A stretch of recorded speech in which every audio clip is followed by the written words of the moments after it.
c'est ma sélection, voilà, ma sélection de 10 films.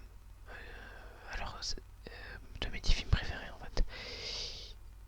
Le classement peut changer en fonction des films que je verrai, que je n'ai pas encore vu, qui n'existent même peut-être pas encore. Et voilà, bon, j'ai pas vu beaucoup de films, hein. Je suis pas un immense cinéphile, je suis même pas un cinéphile, voilà, j'aime bien regarder des films, voilà. Donc on va commencer tout de suite avec le premier film. Alors il y a beaucoup de films dont je vous ai déjà parlé, forcément, c'est des films que j'adore, donc voilà, vous n'aurez pas de grosses surprises. Il y a tout d'abord Your Name de Makoto Shinkai, donc tiré du roman du même nom. Ça a été mon premier contact avec ce cinéaste. J'aurais pu mettre Les Enfants du Temps, mais rien que pour la découverte. Your Name, donc deux enfants, Mitsuha et Taki. L'une vit dans la campagne et l'autre vit dans Tokyo. Et ils vont échanger leur corps euh, pendant la nuit, en fait, durant des rêves. Et ils vont vivre dans le corps de l'autre. Et donc de là va notre relation. C'est vraiment un très beau film. Je vais pas répéter tout ce que je vous ai dit sur mes films d'animation préférés. Euh, si je me regarde Your Name, je vous ferai sûrement peut-être un épisode de pourquoi j'aime. Et donc voilà. Deuxième film, donc Gatsby magnifique de 2013 il me semble, de Baz Luhrmann, adapté du roman de Scott Fitzgerald. Scott Fitzgerald dont je vous ai parlé il y a quelques jours, hier ou avant-hier, ça dépend de quand sort cette vidéo, vu que le Pourquoi j'aime Francis Scott Fitzgerald est sorti le 18, donc je sais pas si cette vidéo sortira le 19 ou le 20. Mais voilà, donc c'est l'histoire de Nick Carraway, le narrateur, qui va relater sa rencontre avec Jay Gatsby, qui est son voisin, qui est un homme immensément riche, qui fait des fêtes complètement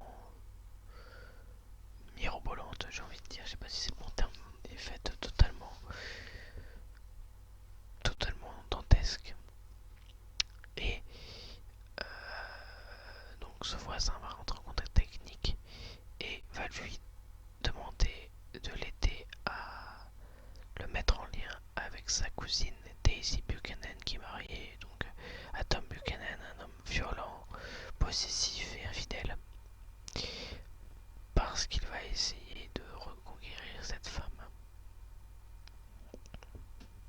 Et je vous laisse voir la suite du film. C'est un film magnifique, un livre magnifique, avec des musiques hyper belles. Troisième film, j'adore le revoir, je l'ai revu il n'y a pas très longtemps. Il est vraiment génial. Le cercle des poètes disparus de Peter Weir, donc Dead Poets Society, avec Robin Williams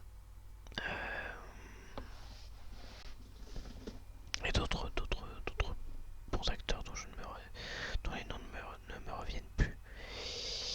En fait, c'est l'histoire donc d'une classe qui est dans un collège très strict, une classe uniquement faite de garçons, qui vont rencontrer un professeur, leur professeur de littérature, qui a des techniques un peu pas, pas très orthodoxes, on va dire, pour leur enseigner leur, leur cours. Voilà, c'est pas, ils vont pas étudier la poésie, ils vont apprendre ce que c'est que de vivre et de vivre pour soi, complètement heureux, hors de la conformité. Et voilà, il y a plein de, il y a plein de poésie déjà, plein de bonnes phrases. Je m'en allais vivre dans les bois car je voulais vivre pleinement, sucer toute la moelle secrète de la vie, pour ne pas découvrir à l'heure de ma mort que je n'avais pas vécu, par exemple. Bon, j'ai un peu raccourci la phrase, mais c'est pas grave. Ou alors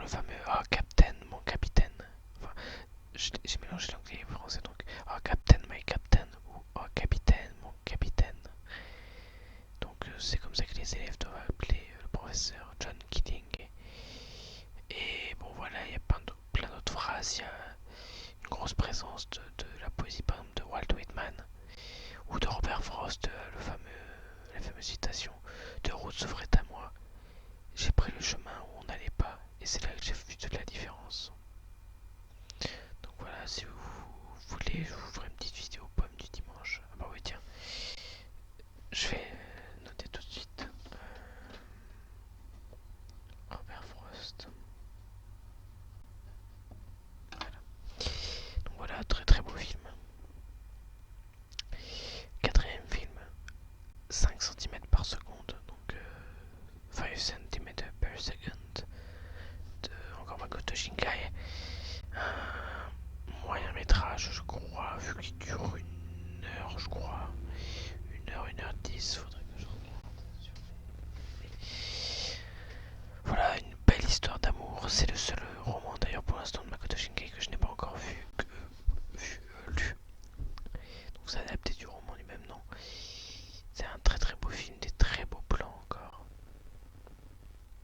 Un film que je vous recommande, c'est une histoire d'amour donc de jeunes personnes, mais séparées par la distance. Donc le jeune homme va essayer de rejoindre son amoureuse via le train, il va y avoir plein de soucis. C'est très beau, c'est très poétique. J'adore. Cinquième film, donc ça je vous en ai parlé dans les adaptations. Follow Tune Coucou, One Flew Over the Cuckoo's Nest, avec Jack Nicholson, adapté du livre de Ken Kesey. Donc c'est l'histoire de, je crois qu'il s'appelle Patrick, je ne sais plus de son nom, mais un criminel qui se fait passer pour fou pour échapper à la prison et qui va rentrer donc dans un asile qui est dirigé par l'infirmière Miss Ratchet. Il va découvrir donc le monde de la folie. Et voilà, c'est un très beau film, donc Jack Nicholson. D'ailleurs, une série Netflix qui est adaptée de ce film. Ça s'appelle Ratchet. Voilà, à chaque fois que je parle de Follow Tune Coucou, bon, il y a les scènes finales qui me viennent en tête, mais aussi la fameuse scène avec les cigarettes. Miss Ratchet, je veux mes cigarettes, avec Monsieur Cheswick. Donc voilà, très beau film sur la folie, très touchant.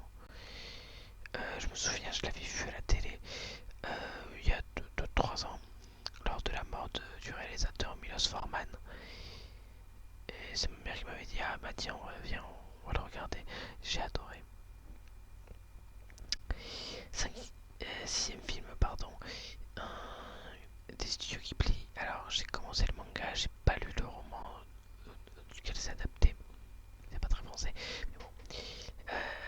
Donc ça s'appelle Wolf Children en anglais, donc les enfants loups, Ame et Yuki. Ce film, mon dieu, il est beau. Les enfants, donc c'est une femme qui rencontre lors de ses études un homme qui va avoir des enfants avec, sauf que cet homme est un homme loup. Sauf que malheureusement il se fait tuer. Et donc elle doit élever ses enfants seule. Et ils vont devoir grandir entre l'humanité et leur côté sauvage. C'est un film très beau, il y a une dichotomie entre la nature et l'humanité. Mais les enfants sont hyper mignons, j'adore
boss gigantesque, John Café,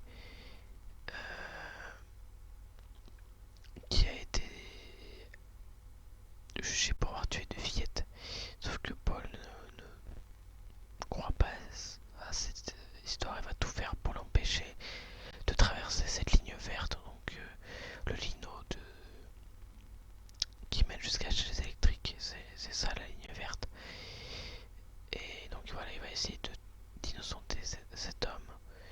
Et on va aussi voir le quotidien du pénitencier entre des gardiens, un gardien, une vraie peste, c'est une horreur ce type. Percy Wetmore, Doug Hutchinson il me semble, je dois écorcher son nom mais voilà, il joue hyper bien l'ordure de Percy Wetmore.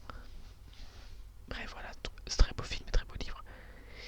Huitième film, alors j'ai encore une adaptation, j'ai pas connu, oula ouais je suis fatigué, j'ai pas lu le bouquin, pas en entier, j'ai lu tout le début. Le Wood Wall Street avec Leonardo DiCaprio, encore une fois, donc The Wolf of Wall Street de Martin Scorsese. En fait, c'est l'histoire vraie de Jordan Belfort.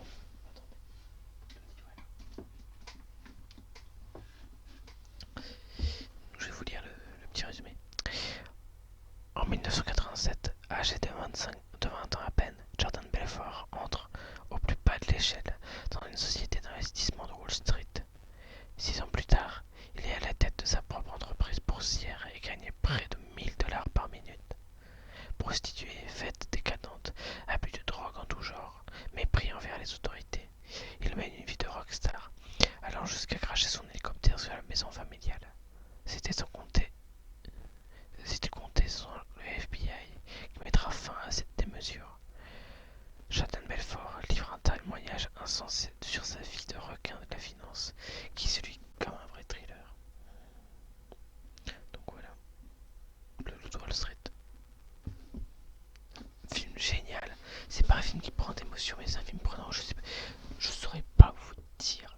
C'est ça le plus fou que ce film. Je sais pas dire pourquoi je l'adore.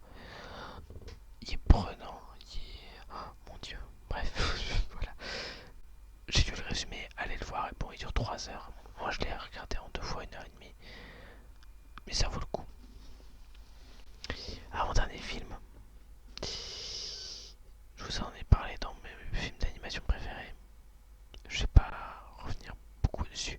Le tombeau des lucioles, donc Grave of the Fireflies, adapté de la nouvelle de Akiyuki Nosaka, donc qui raconte l'enfance de deux jeunes enfants, un frère et une sœur, pendant la Seconde Guerre mondiale et les bombardements au Japon, qui vont essayer de survivre et qui vont trouver une grotte où viennent mourir les lucioles, tout le titre. Un film magnifique. Je l'ai regardé une fois, mais il m'a pris au cœur. Littéralement, j'ai pleuré en le regardant. Un film très très beau. Et franchement, je sais pas si j'aurais le regardé parce qu'il est beau, mais il est horrible.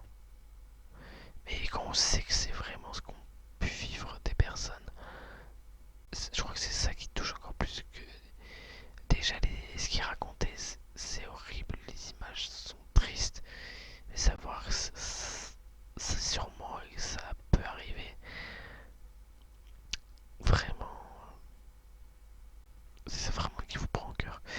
Le 10e film, donc là j'en ai parlé dans les films d'horreur. Je l'ai ajouté très, très récemment parce que je l'ai vu, bon c'est Midsommar. Parce que ce film, même s'il est malsain, il est beau. C'est quoi dire, il est malsain, il est dérangeant, mais il est beau, il est bien réalisé. Les plans sont magnifiques, les couleurs, j'aurais bien aimé le voir au cinéma, les couleurs sont magnifiques. On a l'impression de soleil éternel, c'est... Ce film, j'aimerais, si j'arrive à le trouver, je m'achèterais sûrement le Blu-ray, le Blu-ray avec le directeur Scott. Donc je crois qu'il y a une demi-heure de film en plus, parce que ça doit être vraiment bien voir. Donc voilà. Et ce film, bon, je vous redirige vers ma vidéo sur des films d'horreur pour voilà, avoir un avis dessus. Très bon film, voilà. Si je devais retenir un film d'horreur, ce serait Midsommar dans les films récents que j'ai vus.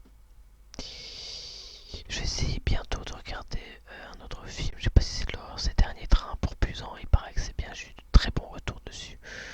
Donc je le regarderai prochainement. Bah voilà, écoutez, j'espère que cette petite vidéo où je vous présente mes 10 films préférés vous a plu.